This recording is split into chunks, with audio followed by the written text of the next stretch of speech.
organisation classée comme terroriste en Algérie. Un terrible accident de la route dans le Gard, accident dû probablement au protoxyde d'azote. 3 adolescents ont été retrouvés morts. Le conducteur est soupçonné d'avoir inhalé de ce gaz.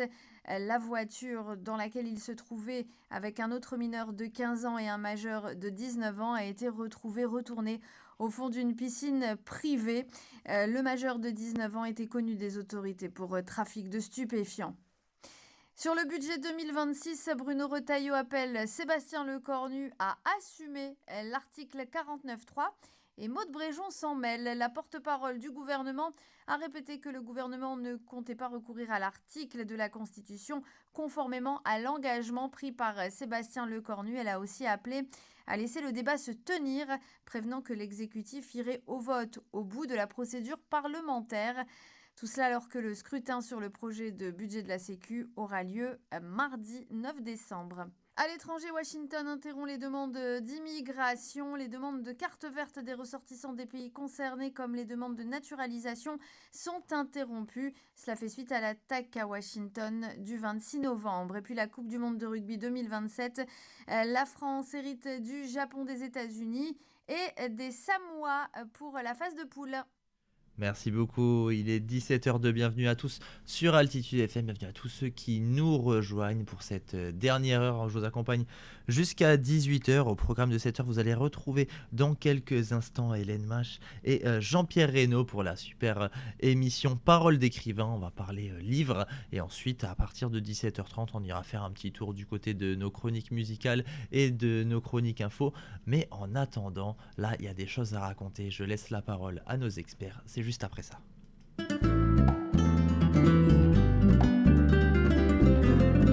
Découvrez l'auteur derrière les mots dans Parole d'écrivain.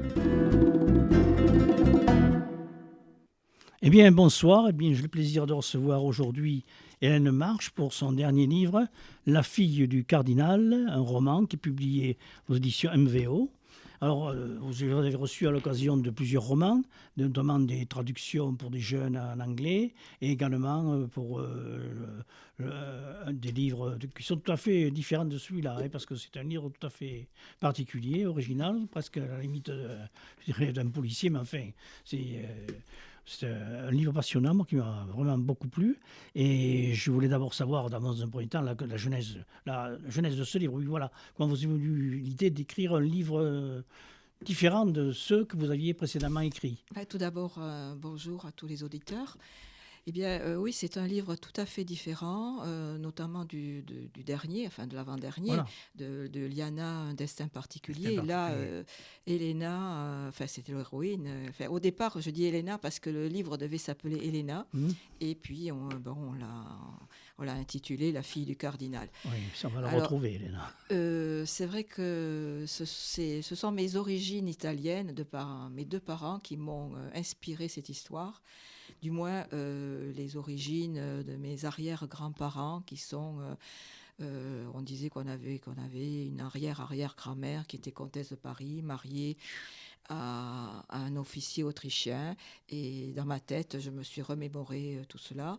Et puis j'avais passé des vacances avec mes parents dans les années 60, où on était allé rencontrer des cousins éloignés dans un tout petit village d'où était originaire mon père.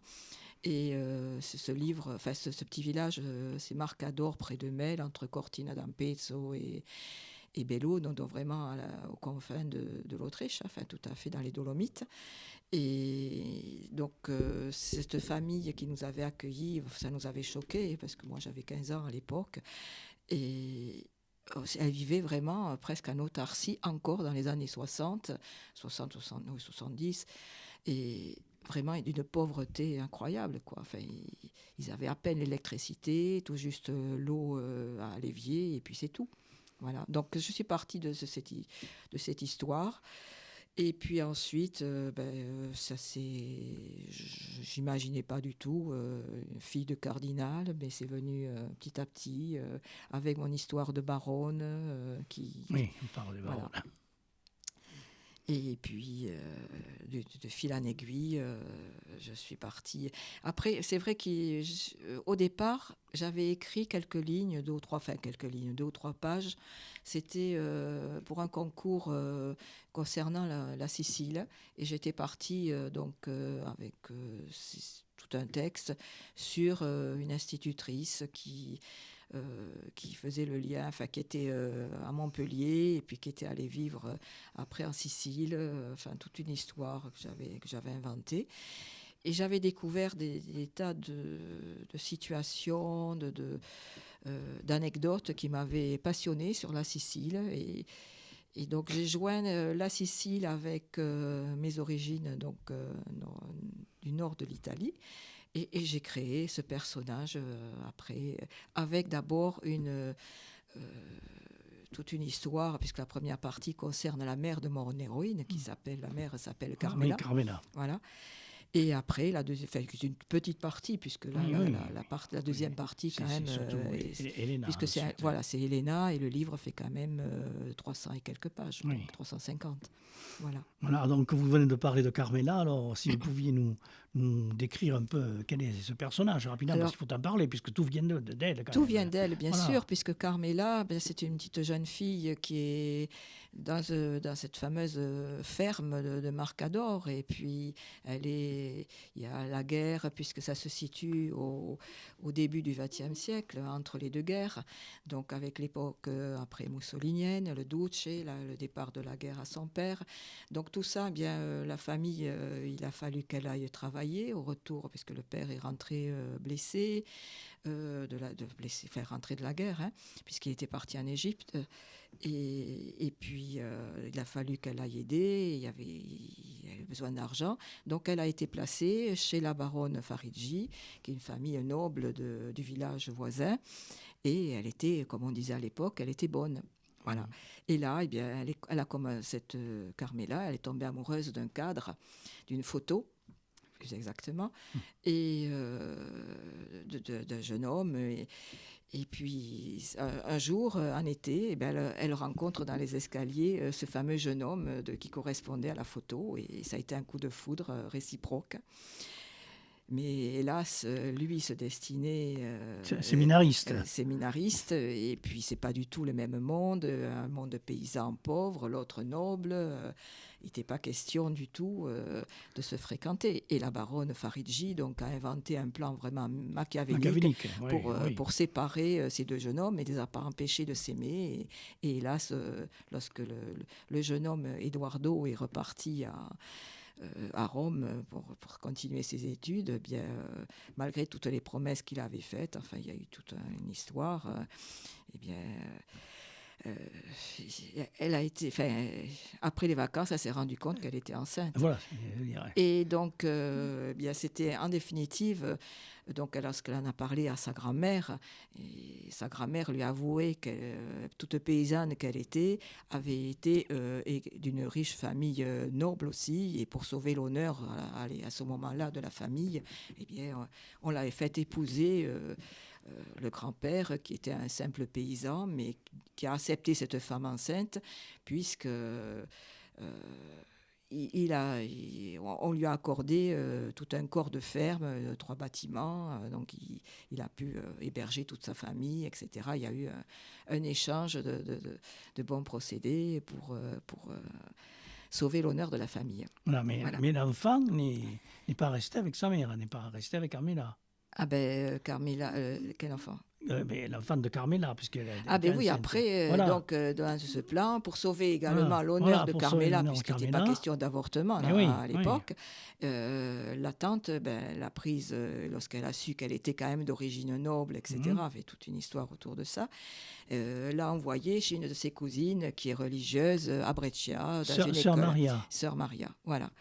Et la cousine a trouvé ça vraiment un don du ciel, parce que finalement, sa meilleure amie, qui était Vittoria Puccini, une célèbre peintre de renommée nationale, mariée aussi à Francesco, qui était aussi un médecin de grande notoriété sur Brescia, Et donc ils pouvaient pas, ils avaient tout, l'argent, la Mais il fortune, manquait toute la fortune, l'enfant. le bonheur, mais non, Ouais. un couple stérile. Ouais, voilà. Donc, dans l'esprit de la cousine, elle s'est dit, mais ça serait peut-être bien de faire une pierre de coups. Comme ça, la famille va pouvoir avoir un enfant caché, puisque ça va être une double On fait grossesse. croire que c'était Et que elle c'était qui avait Vittoria accouché. la peintre qui est, disons, à camoufler, enfin à simuler, pardon, à simuler une grossesse à la vue de tous. Et puis l'autre était bien sûr caché jusqu'à ce que ça puisse, jusqu'à ce que sa grossesse allait devenir visible. Sinon, après, dès qu'elle a commencé à être un peu trop forte, etc., pour cacher sous des robes, Carmela a été cloîtrée un peu dans la maison secondaire de Victoria et de Francesco, qui était à Gardone, une petite ville en bordure du lac de Garde. Et est-ce qu'elle avait l'occasion de voir sa fille, enfin sa fille biologique, puisque c'est Elena? Après, non, la condition sine qua non, justement, du couple, c'était, disons que Carmela s'est retrouvée mère porteuse un peu malgré elle, et bien sûr, tout à fait cachée.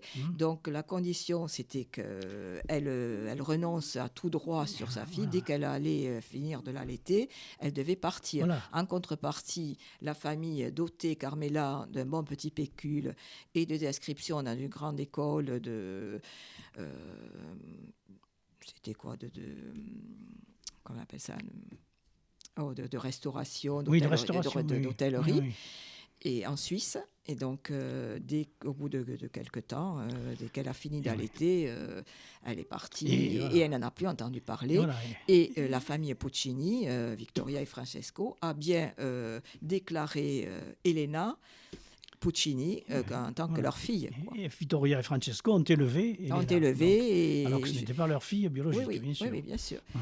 Et Elena ne va l'apprendre, bien sûr, que bien plus tard, à plus de 18-20 ans. Et voilà. Alors donc cette Elena va vivre, donc elle va être élevée par ses parents, enfin ses parents adoptifs, disons, et elle fait des études. Comment ça se passe? Parce qu'elle je crois qu'elle voulait devenir institutrice. Oui. Est-ce qu'elle est intéressée? Dans le livre, on ne la retrouve, dans l'histoire, on ne la retrouve qu'à 18 ans. Voilà, à 18 ans. Alors, j'ai passé toute l'enfance qui n'avait aucun intérêt. Donc à 18 ans, eh bien, c'est une jeune fille qui revendique sa liberté. Elle veut être indépendante, elle ne veut surtout pas se marier, elle fait des études. Oui, alors son père aurait souhaité qu'elle s'inscrive en fac de médecine, mais elle, ce qui l'intéresse, c'est justement le rapport avec les enfants. Elle veut devenir institutrice, voilà, surtout. Mais c'est ce qu'elle va faire de toute façon, en définitive. Et elle va réussir. Mais tout en ignorant d'où elle vient. Oui, tout à fait. À plusieurs reprises, ses parents adoptifs avaient souhaité le lui dire, le lui apprendre. Mais à chaque fois, il y a eu des événements, des drames qui sont arrivés. Et elle a été dépressive, Elena, suite à ces drames qu'elle a subis, qu'elle a eu. Donc, il ne pouvait pas le lui dire, parce que ça allait être un nouveau choc. Et finalement, elle a appris lorsqu'elle a été mariée, après en Sicile, et elle a très mal vécu, quoi. Et elle avait toujours des rapports avec sa tante et avec Sœur Maria, parce que Sœur Maria... Ah oui, Sœur Maria, bien sûr. Maria l'a suivie. Ah oui, Sœur Maria, c'était la meilleure amie de sa mère, adoptive. Donc, elle a toujours été dans la famille, bien sûr. Et alors, justement, il y avait des secrets qu'elles ont tramallés. Et puis, il y avait aussi l'employée de maison qui était qui faisait partie un peu de la famille. Donc, elle était toujours, qui était au courant de ce secret-là, puisqu'elle était présente au faux accouchement. Et il y a eu tout un scénario qui a été monté aussi, mais bon, je ne vais pas tout divulguer. Non, oui. Oui, mais je crois qu'on a passé déjà notre seule pause musicale, et vous avez choisi pour... Alors, j'ai choisi Claudio Capeo, pour le côté italien un peu, et avec une de ses dernières chansons. Très bien. Mais nous l'écoutons tout de suite. Hein. Merci. J'ai grandi ici auprès des petites gens, de celles qu'on néglige, de ceux à qui l'on ment. Les mêmes qu'on méprise pour un délit d'accent. Mais ici-bas, on ne fait pas semblant.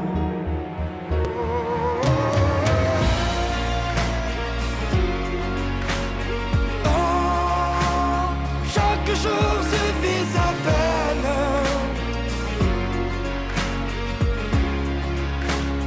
Le peuple coule dans mes veines.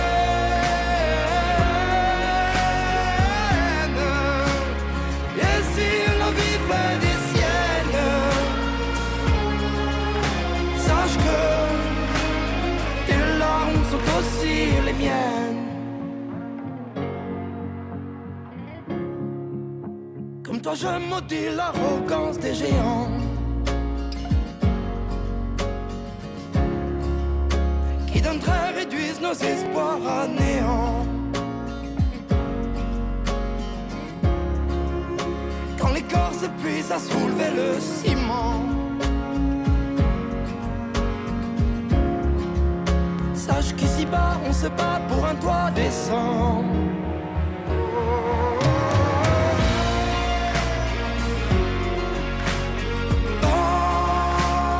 Chaque jour suffit à peine.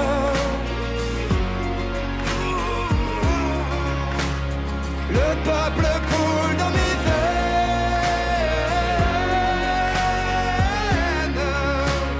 Et si la vie fait des siennes, sache que tes larmes sont aussi les miennes.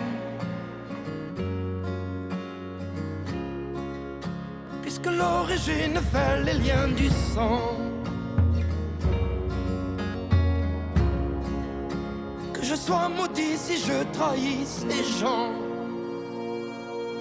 Et moi je rêve d'une trêve, que l'on s'enlace, que l'on s'embrasse. Et moi je rêve d'une trêve, d'une place.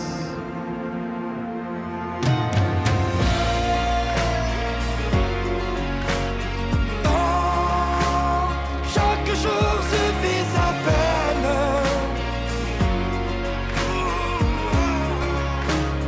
Le peuple coule dans mes veines.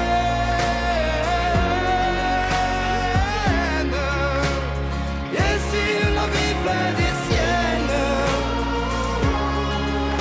sache que tes larmes sont aussi les miennes. Sache que sont aussi les miennes.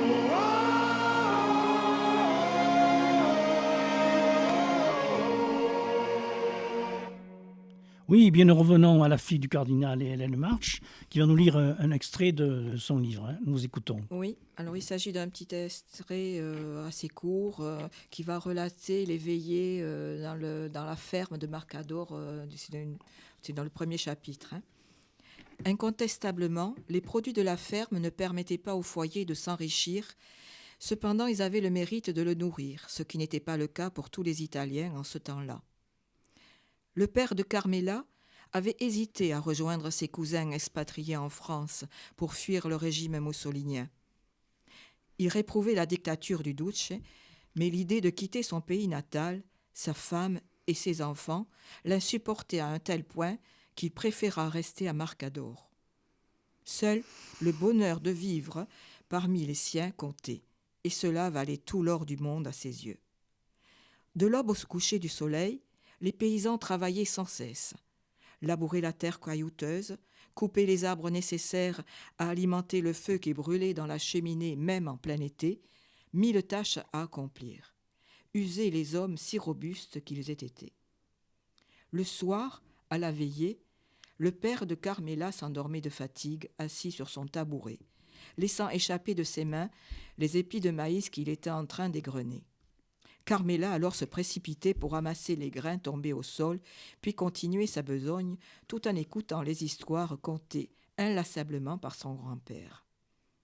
Avec les voisins des fermes environnantes, il y avait une entente très cordiale. L'entraide pour les durs labeurs était monnaie courante et donnait l'occasion de partager de bons moments dès le travail terminé. Les hommes s'installaient autour de la table pour boire et jouer à la briscola. La briscola, c'est un jeu de cartes traditionnel en Italie. Les enfants se tenaient alors debout, derrière eux, et apprenaient les règles du jeu. Parfois, Carmela s'amusait à donner des indices sur les cartes des adversaires de son père. Mais, vite réprimandée, elle rejoignait les femmes assises devant la cheminée et affairait à leur ouvrage. Tout en papotant, elles crochetaient, reprisaient ou tricotaient. Mais souvent, elles en profitaient de broder toutes ensemble le trousseau indispensable à la dot de la prochaine jeune fille à marier. Merci. Oui, nous avons parlé bien sûr de la mère Carmela, mais nous allons parler également et surtout de la fille, Elena, puisque on la retrouve dite à l'âge de 18 ans, elle a une vie professionnelle qui va démarrer, mais elle a aussi une vie sentimentale qui est très importante. Bien qu'elle dise qu'elle veut être une femme libre, vraiment vivre de son métier et surtout ne pas dépendre d'un homme. Et là, j'ai absolument tenu à travers mes personnages féminins, parler qu'on retrouve justement l'évolution de la condition féminine, des droits de la femme. Les droits à l'époque, c'était les droits, puisque c'était les années 70, après le droit à l'avortement, puisque Elena va être confrontée à ce problème-là. Elle va être obligée de partir en Suisse parce qu'elle aussi, l'histoire se répète dans sa famille, oui, en effet. Voilà, comme dans beaucoup de situations, beaucoup de familles, ça s'est produit. Et donc, il y a aussi les droits de vote, et puis les droits d'avoir un compte bancaire. C'est vrai que cette année, ce siècle-là a été très important pour les droits de la femme. On a énormément évolué. Et on retrouve toute cette évolution à travers mon histoire. Et elle rencontre... Alors, elle rencontre d'abord un jeune étudiant en médecine, le cousin de sa meilleure amie. Et puis, bien sûr, ils se plaisent. Et un jour, ils vont finir par s'aimer. Et il y a quand même des petites scènes de temps en temps un peu érotiques. Un peu osées. Oui. C'est exact. Mais voilà, ça met un peu de piment dans l'histoire. Puis bon... c'est pas parce que c'est la fille du cardinal qu'elle ignore. On ne sait pas encore que c'est la fille du cardinal à ce moment-là. Voilà. Et donc, effectivement, elle va connaître cette personne. Puis finalement, tout semble bien se terminer. Mais bon, il va y avoir un drame qui va survenir. Et puis, donc, il y a une période un peu de dépression. Elle va continuer ses études. Et puis finalement, l'amour va ressurgir avec un jeune ténébreux, un Sicilien. Commissaire de police. Hein? Ah oui, le commissaire de police est à la fin. Est à la fin, voilà, oui, d'abord, il y a celui qu'elle va épouser et qu'elle ne sait pas, bien sûr, que ça va être un mafieux assez réputé. Et elle va découvrir ça assez en son dépens.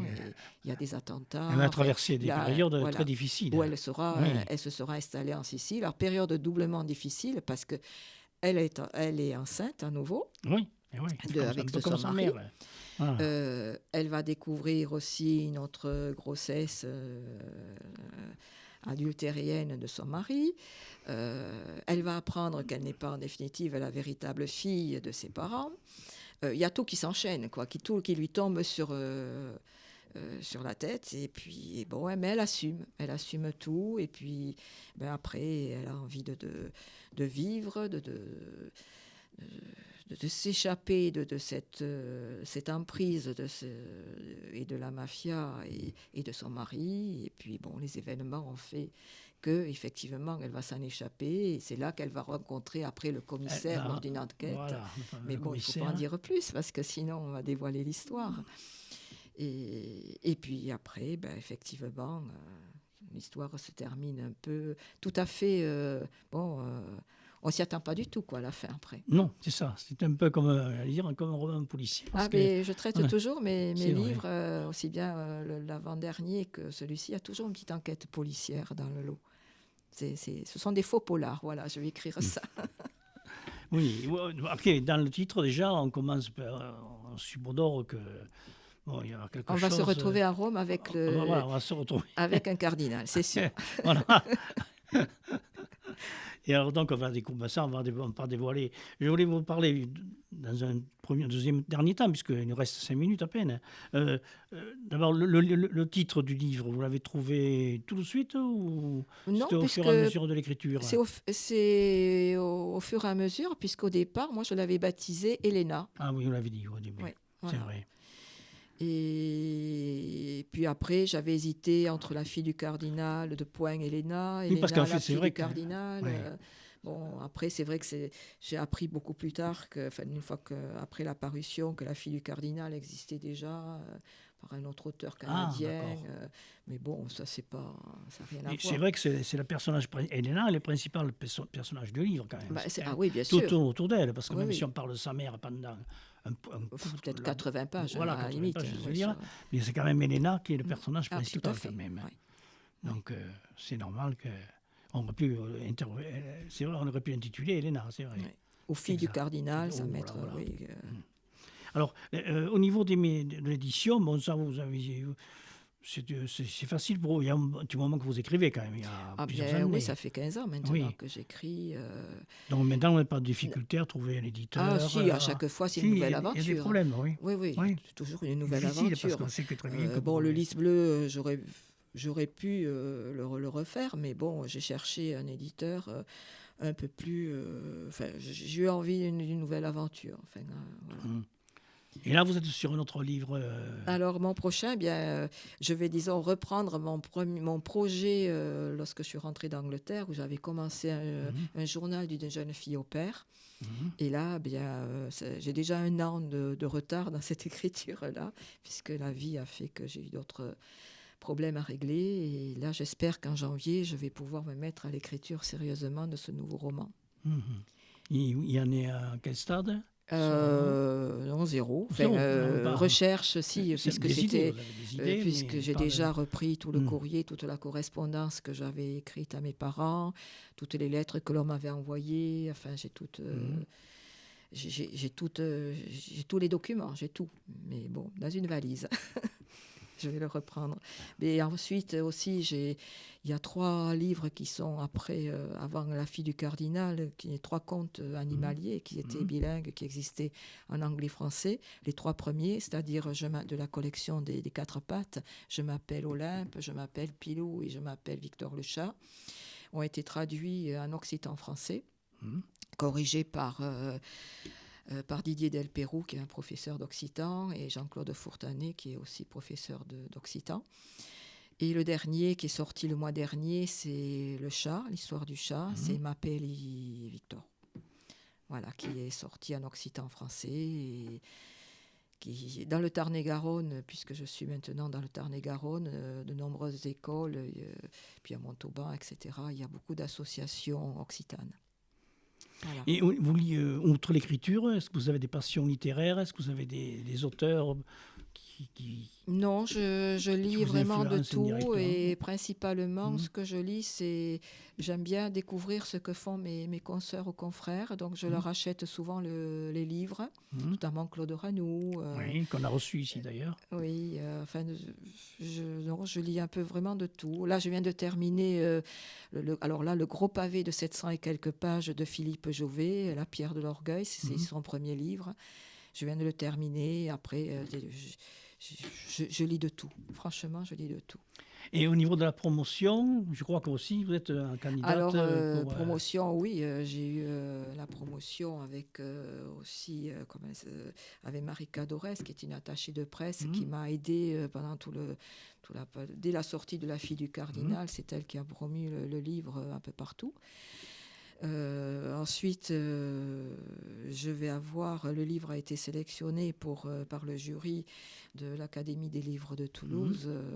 Et justement, à ce titre-là, la remise des prix du concours littéraire de l'Académie des livres de Toulouse a lieu samedi 6 décembre de 14h à... Samedi qui arrive. Oui, ce samedi qui arrive, de 14h à 18h à la médiathèque José Cabanis à Toulouse. Voilà. Donc après, je ne sais pas s'il y aura un prix ou pas. Je n'en sais rien encore. Vous êtes plusieurs candidates là? Oui, il y a plusieurs. Oui, on n'est pas seul. Il y a tout l'après-midi qui se déroule en remise de prix. Il y a le prix du polar, il y a le prix du roman, le prix de la poésie, enfin de toutes les catégories de ce concours littéraire. Voilà. Et avec la présence du chargé de la culture de la mairie. Voilà. Et ensuite, moi, mon livre se trouve en vente dans toutes les librairies. Voilà, s'ils ne l'ont pas, on peut le trouver. Ils le commandent. Oui, il est bien référencé. Il n'y a vraiment aucun problème là-dessus. Voilà. Très bien, mais je crois que nous arrivons déjà, je vois l'heure, 17h30, malheureusement. Bon, écoutez, je vous remercie d'avoir répondu à notre invitation. J'espère que je vous reverrai à l'occasion de la sortie de vos prochains livres. Comptez un ou 2 ans. Un ou 2 ans, bon, il n'y a pas de problème. Bon, écoutez, je vous remercie. Je rappelle le titre, bien sûr, de votre livre, La fille du cardinal, Hélène Marche, publié aux éditions MVO.